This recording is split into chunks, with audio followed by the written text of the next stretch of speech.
पूछा गया था राज्यसभा के इलेक्शन के बारे में, तो मैंने ये जवाब ये दिया और उसको दोबारा आपके सामने दोहरा रहा हूँ, रिइटरेट कर रहा हूँ कि हमारी पार्टी से कोई भी कांटेक्ट नहीं किया, राब्ता नहीं किया। और हमारी पार्टी में मेरी कल रात में बहुत देर तक फारूक शाह साहब जो हमारे धुलिया के एमएलए, उनसे बातचीत हुई। हमारे मालेगांव के हमारे एमएलए और जो दो लीडर हैं मुफ्ती इस्माइल साहब से मेरी गुफ्तगू हुई इस सिलसिले में, राज्यसभा के इलेक्शन सिलसिले में। तो अगर वो बात करेंगे तो हम बात करेंगे, और नहीं करेंगे तो फिर हमारे को जो फैसला लेना है हम फैसला लेंगे उस बारे में। दूसरा सवाल था कि क्या शिवसेना का वजूद जो पहले था वो बदल गया है, इसलिए आप कह रहे हैं कि अगर वो आगे आते तो हम उनको शायद।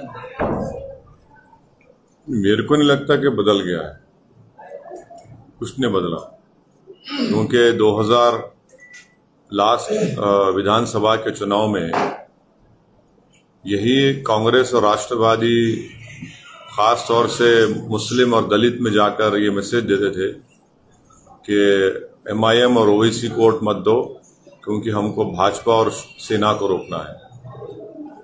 और ये लोग फिर दोबारा सब एक साथ मिल गए, तो कोई तब्दीली नहीं है।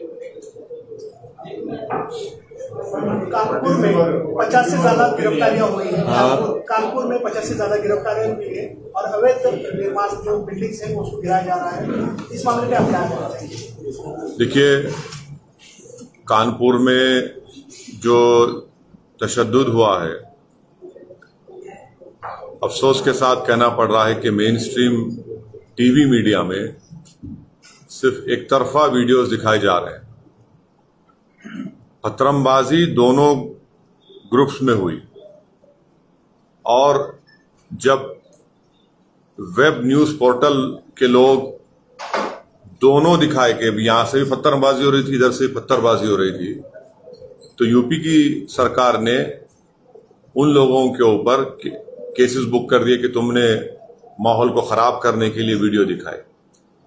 अब अगर वेब न्यूज पोर्टल का काम सच्चाई को दिखाना है, वो किसी की तरफदारी नहीं कर रहे थे, तो यूपी सरकार ने उन पर इसलिए केस लगा दिया क्योंकि वो ये नहीं चाहते थे कि पथराव जो है दो तरफ से हुआ है वो ना दिखाया जाए।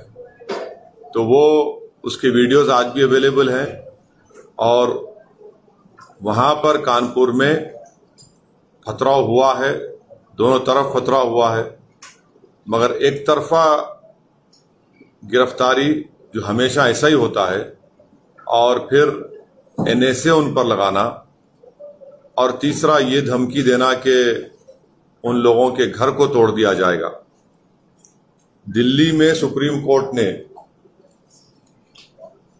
ऐसा ही, जब दुकानें तोड़ी जा रही थी, तो सुप्रीम कोर्ट ने उसको सो मोटो लिया, और उसके बाद वो कोर्ट में गया, उस पर स्टे लग गया। अभी भी हम यूपी सरकार से कह रहे हैं कि आप प्रिंसिपल्स ऑफ नेचुरल जस्टिस के खिलाफ नहीं जा सकते। आप जज नहीं हैं, आप कोर्ट नहीं है, आप नहीं तय कर सकते कि किसका घर तोड़ना नहीं तोड़ना। और अगर इलीगल कंस्ट्रक्शन है, जैसा आपका सवाल है, तो आपको नोटिस देना जरूरी है। आप नोटिस दीजिए उनको, उनसे पूछिए। आप ही अगर ऐसा तोड़ते जाएंगे तो फिर कोर्ट और अदालत की क्या जरूरत बाकी रहेगी। और ये डेमोलिशन नहीं है, बल्कि जितना जो सेंधवा में और मध्य प्रदेश में और एक खरगोन में और गुजरात में खंबाट में जो डेमोलिशन हुआ है, और दिल्ली में जो हुआ है, मैं इसको एक मुसलमानों के लिए एक कलेक्टिव पनिशमेंट दिया जा रहा है, जो बगैर नोटिस के, बगैर उनका जवाब सुने आप एक कलेक्टिव पनिशमेंट दे रहे हैं। और भारत के कानून के लॉ के जुरिस्प्रूडेंस में एक नया जुरिस्प्रूडेंस शुरू हो गया, बुलडोजर जुरिस्प्रूडेंस। तो ये मेरा इस आपके सवाल का जवाब ये है। नुपुर शर्मा जो भाजपा की प्रवक्ता है, इनको आप पूछ रहे थे। Sir, what is your opinion about politics and elections being held on religious issues? What is my opinion on politics and elections? Being held on religious issues. धर्म आधारित क्यों चल रहे हैं? इश्यूज बहुत सारे हैं अपने हिंदुस्तान में, वो सब्जेक्ट छोड़ के रिलीजियस बेस क्यों बनाया जा रहा है? जैसा मेरे साथी ने पूछा कि किसी ने स्पीच किया। नहीं, इसका भी जिम्मेदार औरंगजेब है।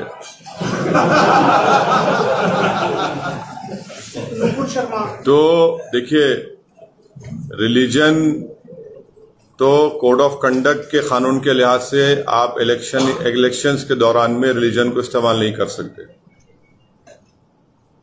मगर उसमें एक्सेप्शन क्या है कि आप हिंदुत्व के ऊपर वोट मांग सकते, किसी और के नाम पर अगर आप मांगेंगे तो आप वायलेशन करेंगे कोड ऑफ कंडक्ट का। वो एक सुप्रीम कोर्ट का जजमेंट है जस्टिस J.S. वर्मा का, और बाद में भी जस्टिस मेरे ख्याल से, मेरी मेमोरी सही है तो justice chief justice of India Chauhan साहब ने का भी जजमेंट है उसमें। ये बात बिल्कुल सही है कि रिलीजन के ऊपर पॉलिटिक्स नहीं होनी चाहिए, मगर हो रही है, और देश की जनता को इसके ऊपर फैसला करना है कि वो रिलीजन के ऊपर वोट देंगे या एम्पावरमेंट के नाम पर देंगे, या फिर इकोनॉमिक डेवलपमेंट के नाम पे देंगे, किसानों की मसाइल को देखकर वोट देंगे, नौजवानों की जो बेरोजगारी आज भारत में है, वो पूरी दुनिया में सबसे ज्यादा अगर नौजवान बेरोजगार है तो भारत में है, इन्फ्लेशन सबसे ज्यादा है, और ये सब चीजें हैं, तो जाहिर है ये तो जनता को तय करना है। सर, जो मिडिल ईस्ट में जो रिएक्शन आई है और जो एमईए ने रिएक्ट किया है, उसको आप कैसे जो रिएक्शन आई है ईरान, इराक और बाकी सऊदी अरब की तरफ से, और जिस तरीके से एमईए ने उसको रिस्पॉन्ड किया है, आप कैसे देखते हैं? आपका भी सवाल कुछ था, वही है। तो देखिए, times now English channel, news channel में प्राइम टाइम पर बीजेपी के स्पोक्स पर्सन भी हैं और नेशनल एग्जीक्यूटिव कमेटी के मेंबर भी हैं। उन्होंने प्रॉफेट मोहम्मद सल्लल्लाहु अलैहि वसल्लम के बारे में अनाप शनाप बका, उनको इंसल्ट करने की कोशिश की। और एक बात आपको याद रखना है कि उस प्रोग्राम से 1 या 2 दिन पहले न्यूज 24 एक न्यूज चैनल है, एंकर मानक गुप्ता साहब हैं, वही अल्फाज उन्होंने दोहराए। तो ये रिपीटेशन है ये, और एक बीजेपी के नेशनल स्पोक्स पर्सन जब रिपीटेशन करते हैं तो वो उनकी वो पार्टी लाइन है नंबर 1, इससे कोई इनकार नहीं कर सकते, तो पार्टी लाइन है, क्योंकि एक बार नहीं, दूसरी मर्तबा बोले। कार्रवाई तो भी हाँ, आपको सुन तो लीजिए, अभी आप एकदम ही आप बोल रहे हैं। तो उसके 10 दिन के बाद कार्रवाई हुई। जैसे आप जल्दी बोल दिए कार्रवाई हुई, अगर जल्दी कर देते तो सवाल ही नहीं उठता था। तो वो 10 दिन के बाद कार्रवाई हुई। पहले दिन, दूसरे दिन, तीसरे दिन, चौथे दिन, 5वें दिन, 6वें दिन, 7वें दिन, 8वें दिन, 9वें दिन देश के प्रधानमंत्री और उनकी सरकार ने कुछ कार्रवाई नहीं की। भिवंडी में उसके 2 दिन के बाद, भिवंडी में हमारी जनसभा थी, उसमें मैंने अपने स्पीच में यह कहा कि हम देश के प्रधानमंत्री से रिक्वेस्ट करते हैं कि आप देश के प्रधानमंत्री हैं, आप हर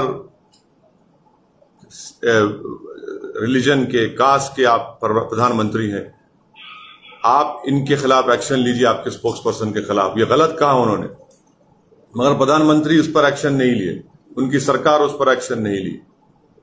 हमको इस बात का गुस्सा है कि प्रधानमंत्री ने भारत के मुसलमानों को, जो नागरिक हैं इस देश के, उनकी बात को नहीं सुना। आपने हमारे गम को, हमारी पीड़ा को नहीं समझा,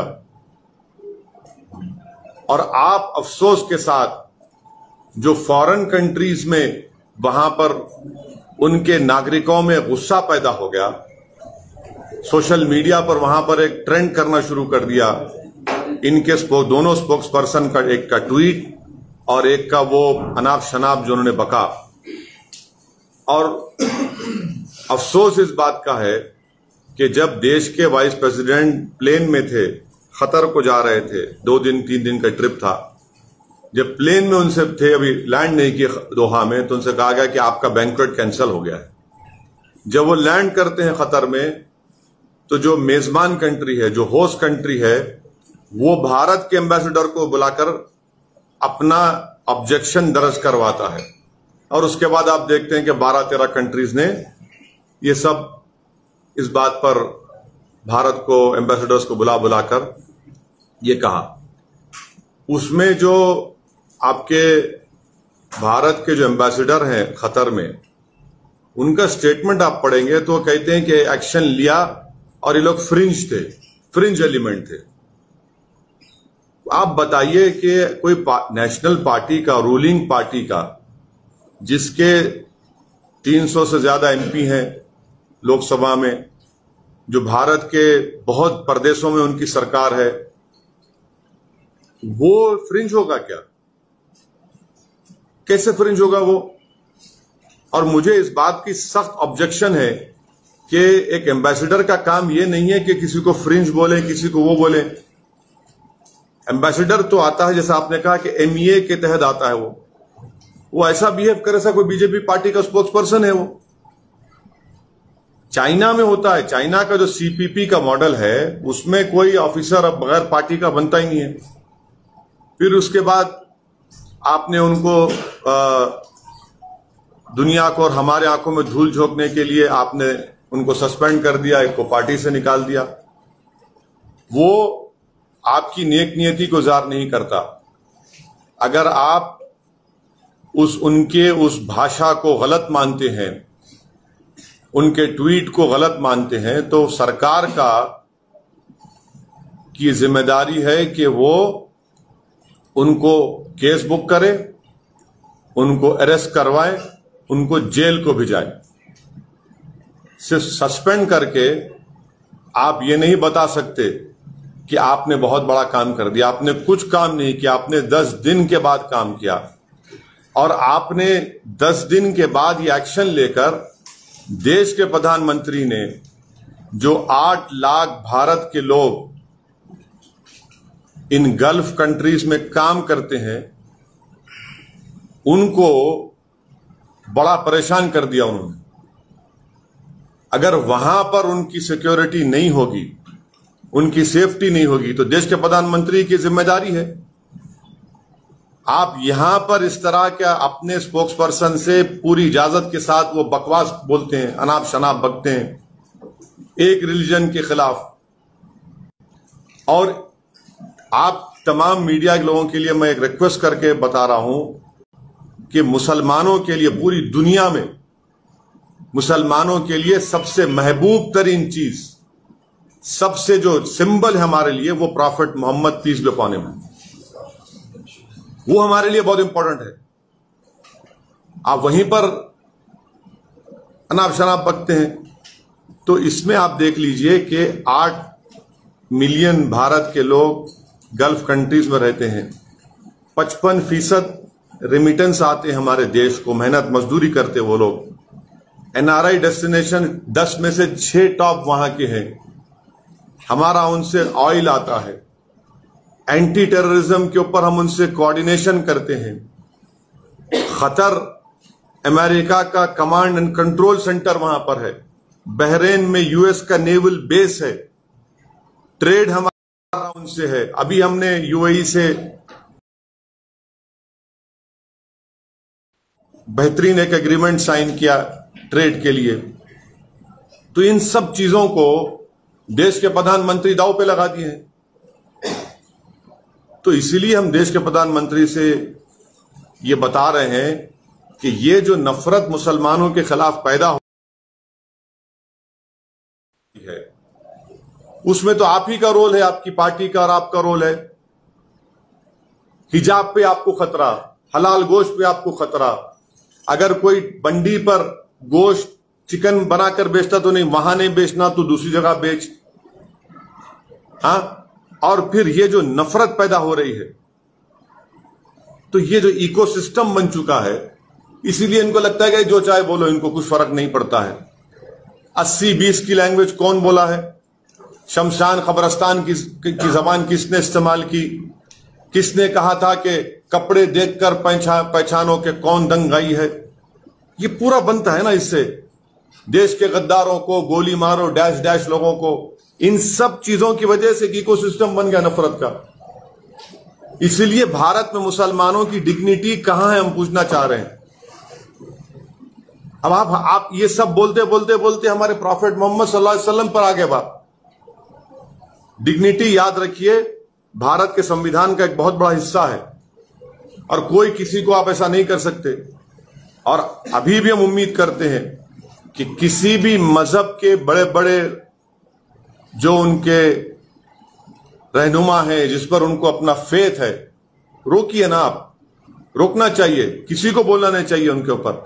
तो इसलिए हम उम्मीद करते हैं कि देश के प्रधानमंत्री जो अंग्रेजी में कहते हैं वॉक द टॉक करेंगे और उनके दोनों स्पोक्स पर्सन को अरेस्ट करवाएंगे और उनको जेल को भेजाएंगे। तभी ये सही मानों में वो इंसाफ होगा। वरना आप याद रखिए 6-8 महीने के अंदर उनका रिहेबिलिटेशन हो जाएगा और उनका रीपैकेजिंग करके उनको पेश कर दिया जाएगा। ये होता आया है। तो ये बहुत गलत है, ये नहीं होना चाहिए और बहुत गलत काम हुआ है। तो क्या आपको लगता है कि सिविल वॉर की तरफ हम लोग जा रहे हैं? जैसे अमेरिका की कुछ रिपोर्ट्स भी आए हैं। और दूसरी बात, नुपुर शर्मा की फैमिली को जिस तरीके से थ्रेट आया है। एक बात सुनिए, बीजेपी का आप लेटर पढ़े सस्पेंशन का? हाँ। पढ़े आप? जो आया है नहीं पढ़े आप? नहीं पढ़ा। तो पढ़ना चाहिए आपको। आप बोल रहे उनकी जान पर थ्रेट आ रहे। नुपुर शर्मा की तरफ से जो आया है वही मेरा नहीं उनको मीडिया को ये कहा नहीं उनको मेरा जो फैमिली का एड्रेस है वो ना बताया जाए। कौन बताए? अरे बीजेपी सस्पेंशन लेटर में एड्रेस लिखती है उसका। मैं पढ़ के सुनाऊं क्या अभी आपको? वो आप लिखते हैं, मीडिया को देते हैं आपको। आप पूरा आम कर दिए उसका घर का एड्रेस। आप और हम नहीं किए। और जो थ्रेटनिंग कॉल आ रही है उसके ऊपर आपकी क्या राय है? क्या नहीं हम करना चाहेंगे? नहीं अपील देखिए, कोई कानून हाथ में नहीं लेना, खत्म। कानून हाथ में लेने का इख्तियार किसी को नहीं है। हाँ, मेरे को भी तकलीफ हुई। मेरी जिंदगी जो है मेरे रसूल के लिए कोई अहमियत नहीं रखती। मैं उनके नाम का सदका खाता हूं मैं। मगर मैं पुलिस में कंप्लेन किया, हैदराबाद में जाकर हम कंप्लेन किए, एफआईआर दर्ज हुआ। फिर हमारे स्टेट के पुलिस के लोग हमको पूछे कि हैदराबाद में एक आदमी है जो उनको थ्रेट किया, उनको बोला कि उनके सर पर इनाम रख दिया था। हम बोले एक्शन लो आप। उसके खिलाफ केस बुक हुआ, उसको जेल में भिजाया गया हैदराबाद में। ये बोलते हैं ना, इसको आप वो करिए, आप करिए, क्यों नहीं कर रहे आप? और हम तो महाराष्ट्र सरकार से ये बोलेंगे कि आप उसको जाकर अरेस्ट करिए ना। आप तो सत्ता में हैं यहां पर। भाई शरद पवार साहब के खिलाफ कोई बोला तो जाकर आप थप्पड़ मार के उसका इनक तोड़ देते। कोई फिल्म एक्ट्रेस बोली तो उसको आप जेल को भिजा दिए। उद्धव ठाकरे के खिलाफ कोई बोला तो सैनिक जाकर इंक फेंकते, उसका गड़बड़ कर देते। ये करो ना भाई, आप क्यों क्वेश्चनिंग करते? भिजाओ ना, जाओ ट्रांजिट वारंट लेकर जाओ, लेकर आओ मोहतरमा को यहां पर। करिए ना, आप करना चाहिए आपको।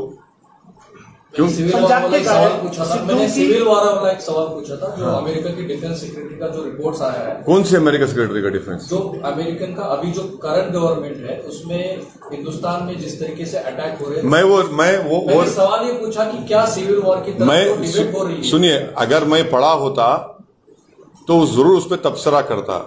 मैं आपने मुझे कहा इंशाल्लाह कल सुबह में पढ़ूंगा।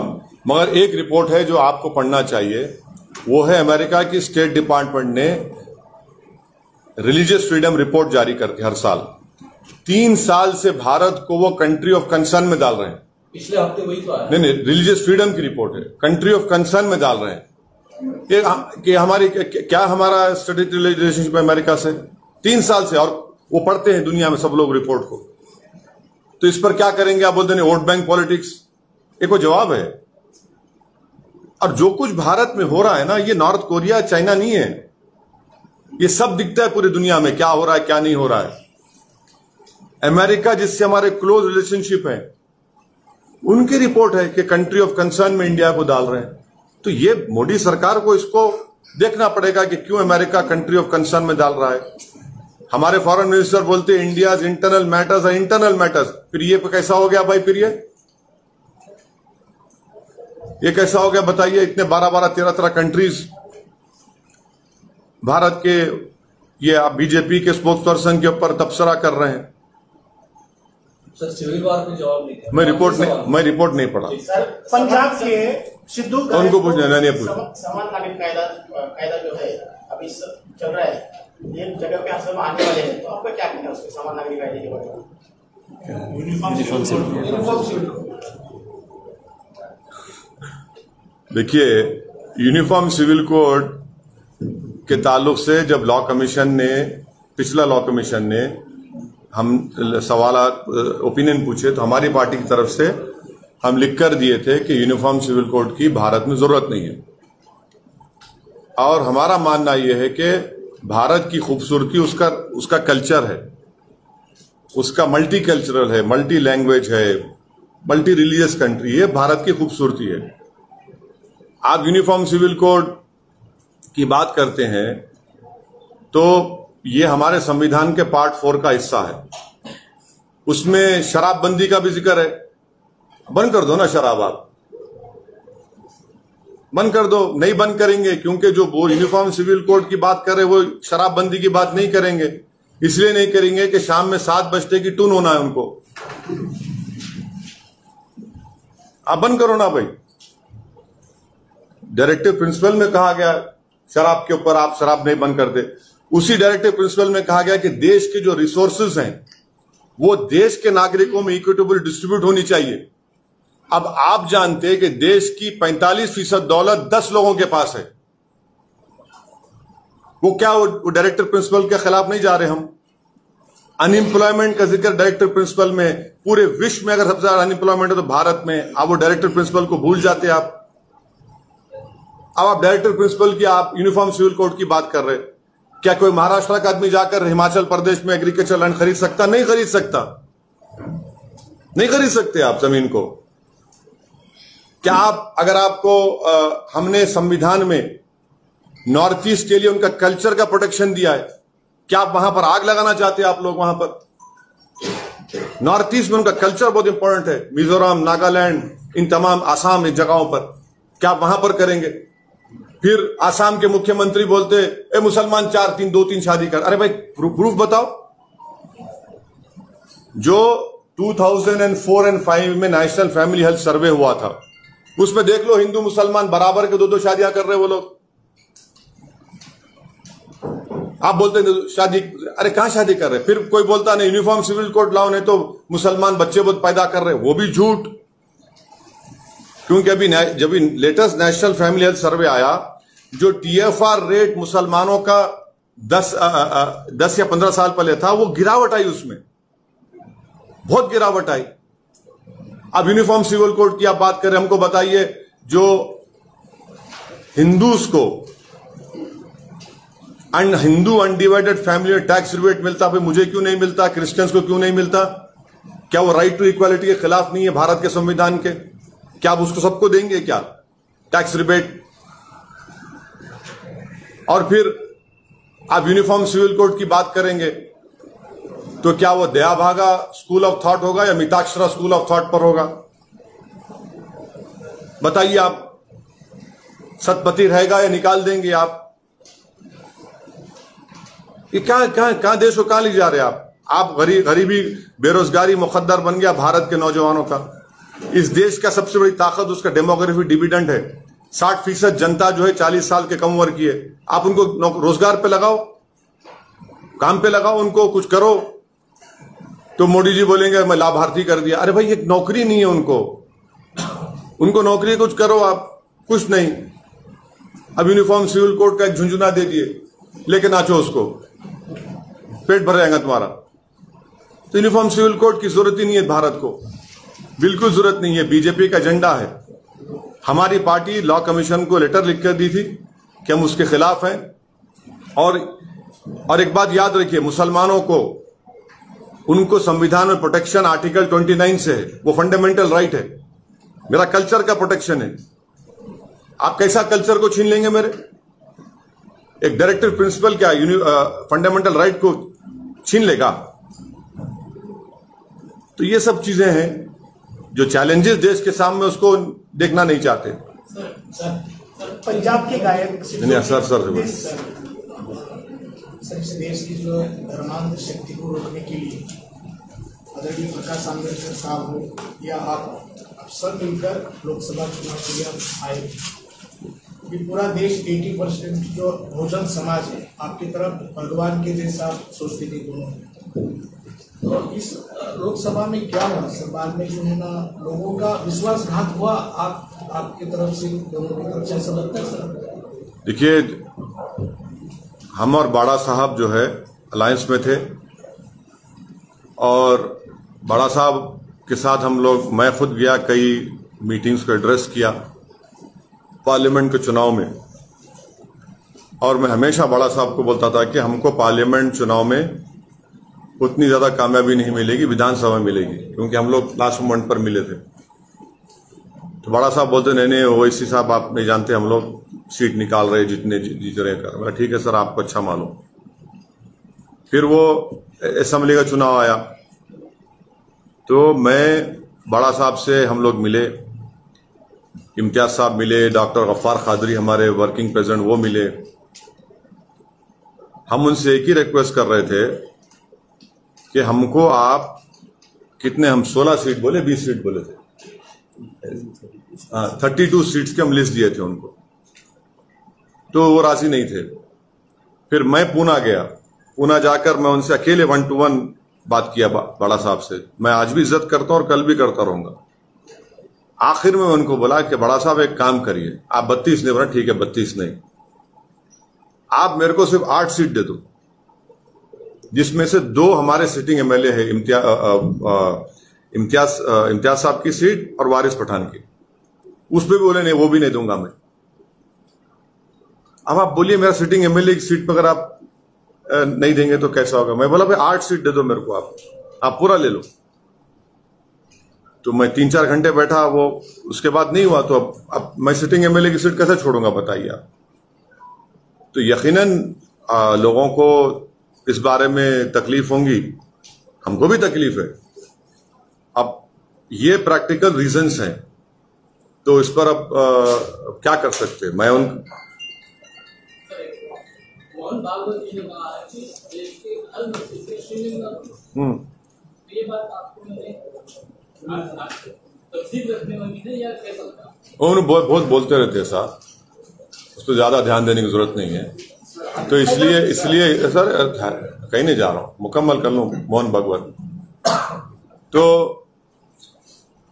वो थोड़े दिन पहले बोले थे 1 साल 1.5 साल मुसलमान चोरी का सामान है।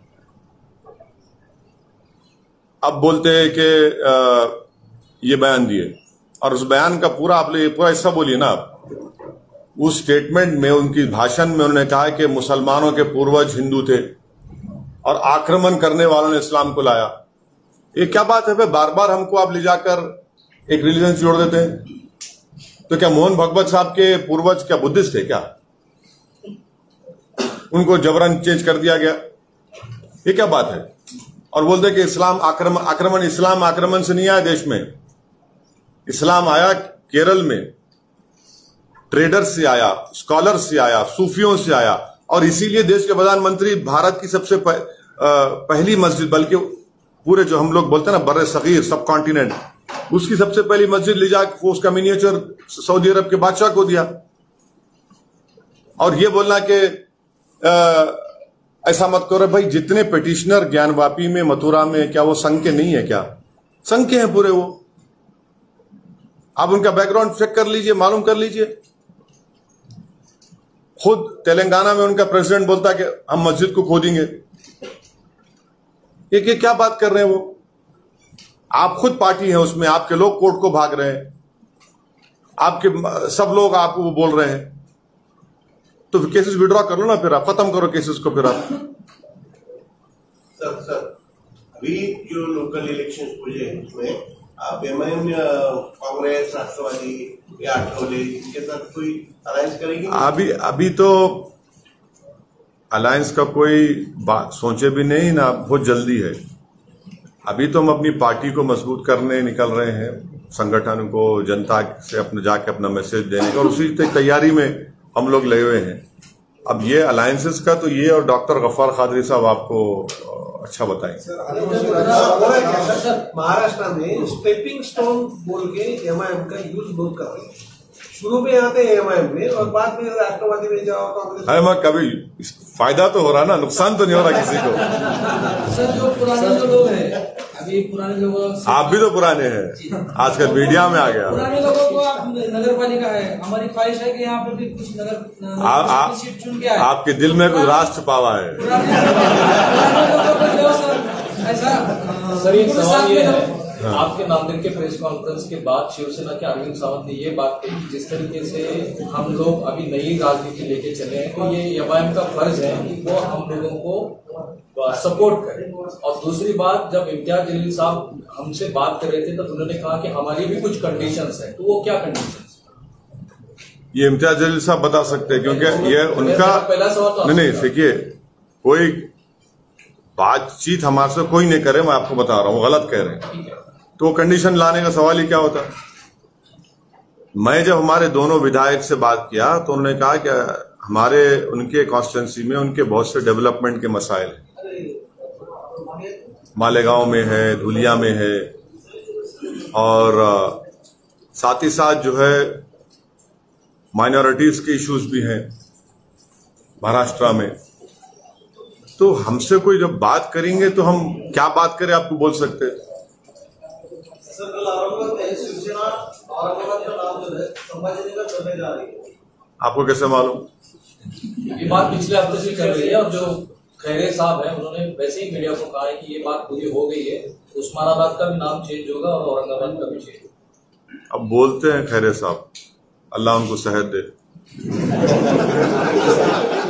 हैदराबाद सामूहिक बलात्कार के मामले में, हैदराबाद सामूहिक बलात्कार के मामले में भाजपा के एक विधायक ने टिप्पणीजनक वीडियो और नाबालिग लड़की की फोटो और वीडियो सबूत के तौर पे, वो जान दीजिए, छोड़ दीजिए, उसमें बहुत देखिए, इतना ही कहूंगा कि वो हीनियस क्राइम है। आपका पुतला जलाने में यहाँ पे आप प्रोग्राम दे रहे हैं, जो कार्यकर्ता लोग हैं उनको आप सच्चा में जिन्होंने काम किया है उनको बाजू को हटा रहे हैं। पुतला जलाने, पुतला जला रहे मेरा?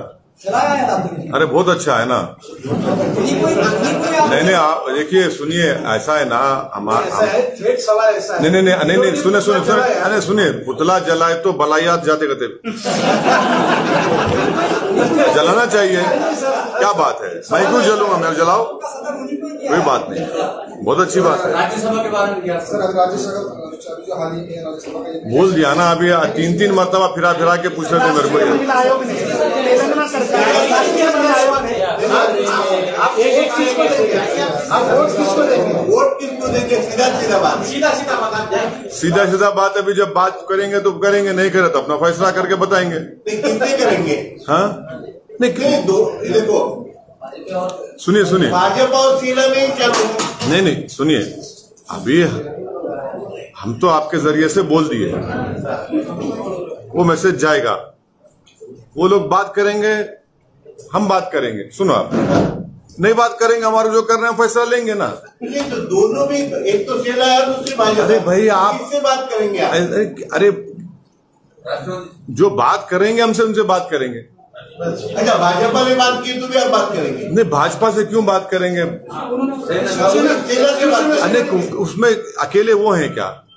उसमें तो पूरा 3 पार्टियां हैं ना, 3 पार्टियां हैं। नहीं देखिए, अगर वो बात करे, देखिए हम लोग हैदराबाद में क्या बोलते हैं, जिसके पेट में दर्द है उन्हें अजवान खाना। मैं खाया तो आपका दर्द कैसा कम होगा, पेट का दर्द? कोरोना कोविड में सबसे ज्यादा गरीब लोगों को बहुत तकलीफ हुई थी। क्या बोले आप? कोरोना कोविड की ये महामारी, इस पीरियड में सबसे ज्यादा गरीब लोगों को बहुत तकलीफ हुई, सेंट्रल गवर्नमेंट हो या स्टेट गवर्नमेंट, बहुत तकलीफ हुई। इसके बारे में नहीं, कोविड में मैं तो पार्लियामेंट में खड़े होकर कहा कि भारत में 40 लाख लोग मरे, इसमें कोई डिनाई नहीं कर सकता। ये सब ये डेटा दे रहे ना, वो 3 लाख, ये सब बकवास है। कब्रिस्तान भर गए, शमशान भर गए, लकड़ियां नहीं थी, जमीन नहीं थी दफनाने के लिए, लकड़ियां नहीं थी जलाने के लिए, अस्पताल में कोई इलाज नहीं था, पूरे देश में माहौल था ऐसा ही। और मेरा आज भी मानना है कि सेकेंड वेव आने से पहले अगर 2021 जनवरी, आपको याद दिला रहा हूं, 2021 जनवरी में हमारी क्रिकेट टीम ने ऑस्ट्रेलिया में टेस्ट मैच जीता था, तो उस वक्त बीजेपी की नेशनल एग्जीक्यूटिव कमेटी ने 2 रेजोल्यूशन पास किए थे। एक भारत की क्रिकेट टीम को मुबारकबाद, दूसरा देश के प्रधानमंत्री को मुबारकबाद, उन्होंने कोविड को हरा दिया। सेकेंड वेव जब आए, सेकेंड वेव आने से पहले दूसरे कंट्रीज ने, यूएस ने, यूके ने, जापान ने, कनाडा ने, उन्होंने वैक्सीन का ऑर्डर प्लेस कर दिया था। हम लोग कब प्लेस करते हैं? हम लोग सब तमाशा होने के बाद, जो 21 में हम लोग जनवरी 21 में शुरू हुआ, तो 2020 अगस्त में ये कंट्रीज ने अपना वैक्सीन ऑर्डर प्लेस कर दिया। हम जनवरी में ऑर्डर प्लेस करते हैं वो पुणे की कंपनी को, तो उसकी वजह से लोगों में मौत हो गई पूरा। अगर पहले वैक्सीन का ऑर्डर कर देते, सब चीज कर देते, तो बहुत से लोगों की मौत नहीं होती थी। तो ये आपकी बात सच है, मगर ये बहुत बड़ी नुकसान सबका हुआ।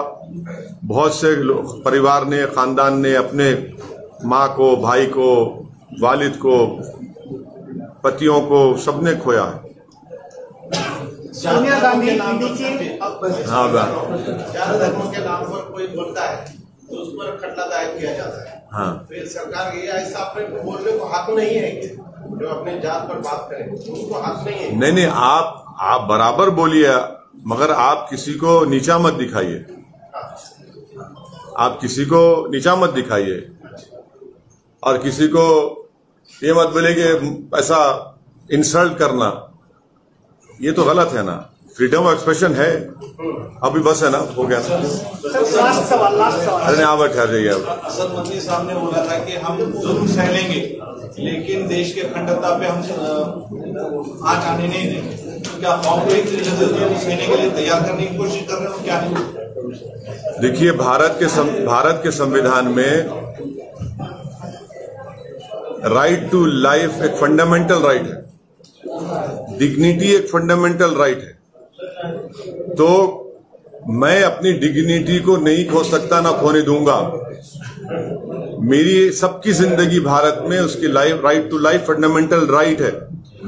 तो फंडामेंटल राइट से डिमांड करते हैं कि किसी पर जुल्म ना हो, और अगर जुल्म होता है तो रूल ऑफ लॉ प्रिवेल होना चाहिए।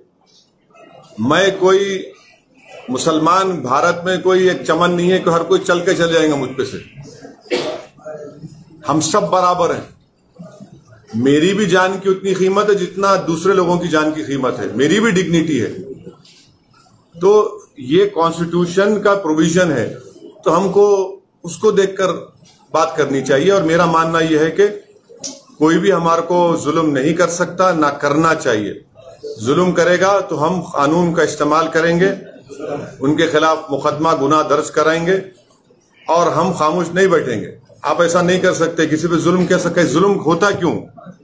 जुल्म इसलिए होता क्योंकि सत्ता में बैठने वाले जुल्म की इजाजत देते। ये हमको समझने की जरूरत है। क्योंकि अगर उसको मालूम कि मेरा बैठने वाला जो बड़ा आदमी है वो मेरा माई बाप है, और माई बाप मेरी हर गलती को माफ कर देगा, तो वो जुल्म करता है। जब उसको मालूम हो जाएगा कि तेरे जुल्म अब नहीं चलेगा, तो जुल्म बंद हुआ था। तो इसलिए सत्ता में बैठने वाले इजाजत देते हैं जुल्म करने की। इसीलिए आप देखते हैं कि कभी मॉब लिंचिंग हो जाती है गोश्त के नाम पे। अभी यूपी में एक लड़के को, जिसका बाप खबर खोदता है, उसको यूपी की पुलिस ने इतना मारा, उसके रेक्टम में एक बैम्बू को घुसा दिया। आप जाके बोलेंगे उसको कि सबर कर ले, जुल्म सह ले? आप बताइए। कानपुर में जो बच्चों को मुलविस नहीं है, जिनका इन्वॉल्वमेंट नहीं है, उनको आप पकड़ रहे हैं, आप बोलेंगे जुल्म सह ले? बगैर नोटिस के घर तोड़ रहे हैं, जुल्म सह ले? जुल्म इसलिए होता है क्योंकि सरकार उन लोगों को इजाजत देती है। जुल्म इसलिए होता है क्योंकि सरकार एक पक्षपात करती है, एक विशेष समुदाय के लोगों को उनको करार देती है कि भाई ये इनको ऐसा कर दो। तो इसलिए ये चीजों को समझने की जरूरत है। जहां हमारी पार्टी का मौक़िफ़ यह है कि हम जुल्म नहीं सहेंगे, हम इंसाफ चाहते हैं, और जुल्म और इंसाफ में फर्क है। जुल्म जब तक होगा, जुल्म को सहना भी जुल्म है। इंसाफ जब होगा तो अमन रहेगा, और इंसाफ उस वक्त होगा जब सरकारें भारत के संविधान को देखकर उस पर इंप्लीमेंट करेंगी। और हम जुल्म के खिलाफ आवाज उठाते आए हैं और उठाते रहेंगे, मगर कानून को हाथ में नहीं लेना चाहिए। फर्क है उसमें। सर, लास्ट सवाल, आपकी पार्टी में महिलाओं का क्या स्थान? बहुत बड़ा स्थान है, क्यों नहीं है, बिल्कुल है। हमारे पार्टी में महिला विंग है, हर जगह उनको पोजीशंस हैं। उनको हम बगैर देखिए 50% आबादी को छोड़ के बगैर कैसा कोई पॉलिटिकल पार्टी काम कर